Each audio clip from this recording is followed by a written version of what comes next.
शायद भाई किस हद तक आपको मायूसी हुई? एक आम पाकिस्तानी अपने हिसाब से देखता है, आप जैसे सीनियर स्पोर्ट्स जर्नलिस्ट अपने जो अंदाजे से देखते हैं, अपने तजुर्बे से मैच को देखते हैं, किस हद तक आप मायूस हुए इस मैच को देख के?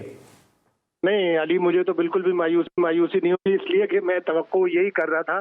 बल्कि जब से ये टूर अनाउंस हुआ था 1 साल पहले, हमें पता था कि पाकिस्तान की टीम ऑस्ट्रेलिया जाएगी, तो उसी वक्त हमें पता था कि ये तवक्को आप अच्छी ना रखें, 3-0 ही होगा। इसलिए कि हमने कभी पाकिस्तान क्रिकेट बोर्ड ने और पाकिस्तान की जितनी भी मैनेजमेंट है कभी ऑस्ट्रेलिया टूर को प्लान ही नहीं किया। इंडिया ने हमेशा से किया। इंडिया ने 2012 से लेके 2018 तक 6-7 ए सीरीज खेली, ए टीमें ऑस्ट्रेलिया भेजी, ऑस्ट्रेलिया से अपनी टीमें मंगवाई। ऑस्ट्रेलिया, साउथ अफ्रीका और इंडिया 3 मुल्क ए की ट्राई सीरीज खेलते थे, जिसमें ऑस्ट्रेलिया में भी मैच होते थे, साउथ अफ्रीका में भी होते थे, इंडिया में भी होते थे। तो इंडिया को उसका इतना फायदा हुआ कि पिछले 7 साल में जो ऑस्ट्रेलिया ने 35 होम टेस्ट खेले, उसमें 4 हारे हैं, वो चारों के चारों इंडिया ने हराए। इंडिया ने 2 सीरीज जीत ली अब ऑस्ट्रेलिया में, 2018 में, 2021-22 में। तो हमने कभी प्लान नहीं किया हमें अपनी जूनियर टीमें भेजनी पड़ेंगी। हमारी आखिरी ये टीम 2009 में गई थी, जिससे हमें अजहर अली, उमर अकमल, वहाब रियाज, उनकी मेच्योरिटी मिली, तो वो मेच्योर हुए। सरफराज भी गालिबन उस ए सीरीज में खेले थे। तो हम जब तक अपनी ए टीमें नहीं भेजेंगे, जूनियर टीमें नहीं भेजेंगे, हम उनको स्किल में मैच नहीं कर पाएंगे, उनके बॉलर्स को मैच नहीं कर पाएंगे। हमारे बॉलर्स, हमारे पास टेस्ट क्रिकेट के अच्छे बॉलर्स ही नहीं है। अब हमें देखना पड़ेगा कि हमारे फर्स्ट क्लास के जिन्होंने 50-50 मैच खेले हो, 150-150 विकेटें हैं, उनको हमें टेस्ट खिलाना पड़ेगा।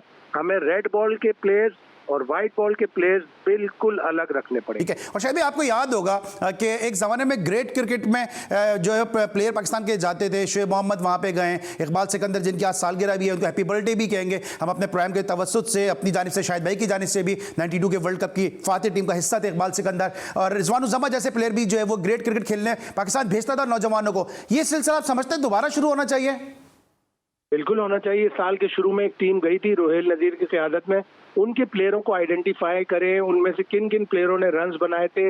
मसरूर की कोचिंग में 2 दफ़ा हमने अंडर 16 की सीरीज खेली। अंडर 16 से ही जो ऑस्ट्रेलिया में हुई थी, वहीं से साइम अयूब आए थे। साइम अयूब ने फिर डोमेस्टिक क्रिकेट में अपना, तो हमें अंडर 16, अंडर 19 टीमें ऑस्ट्रेलिया भेजनी पड़ेंगी। जब मैं T20 वर्ल्ड कप गया था, पाकिस्तानी हाई कमिश्नर हफीज चौधरी साहब बहुत ही नफीस आदमी है, और मैंने उनसे कहा कि हमारे कुछ बच्चे अगर आए, तो उन्होंने कहा हम पाकिस्तानी कम्युनिटी के जरिए उनको स्पॉन्सर करेंगे क्रिकेट ऑस्ट्रेलिया, यहाँ क्लब क्रिकेट और फर्स्ट क्लास क्रिकेट खेलें। मैंने रमीज राजा को बताया, रमीज राजा भी बड़ा खुश हुए थे, लेकिन रमीज राजा हटा दिए गए। हमारे अंदर असल चेयरमैन की हटा है, उससे सारी चीजें तब्दील हो जाती हैं। तो अब अगर अशरफ साहब जा रहे हैं मेलबर्न में, तो वो ये बात करके आए कि हमारे कुछ प्लेयर्स को वहाँ ग्रेट क्रिकेट खेलने का मौका मिल जाए, और अगर हम कोई टीम भेजें तो उनको अगर ग्रेट टीमों के साथ नहीं तो कम से कम क्लब टीमों के साथ मैचेस मिल जाएं, और उन्हीं प्लेयरों को फिर हम ग्रूम करें कि वो पाकिस्तान की नुमाइंदगी करें अगले टूर पर। मुझे तो डर खौफ होता है कि अब हम 15 टेस्ट लगातार हार गए, 17 टेस्ट अगर लगातार हार गए, तो ऑस्ट्रेलिया कभी हमें बुलाने से ही मना ना कर दे, जिस तरह उन्होंने बांग्लादेश को आज तक अपनी तारीख में सिर्फ एक ही सीरीज दी है, 2003।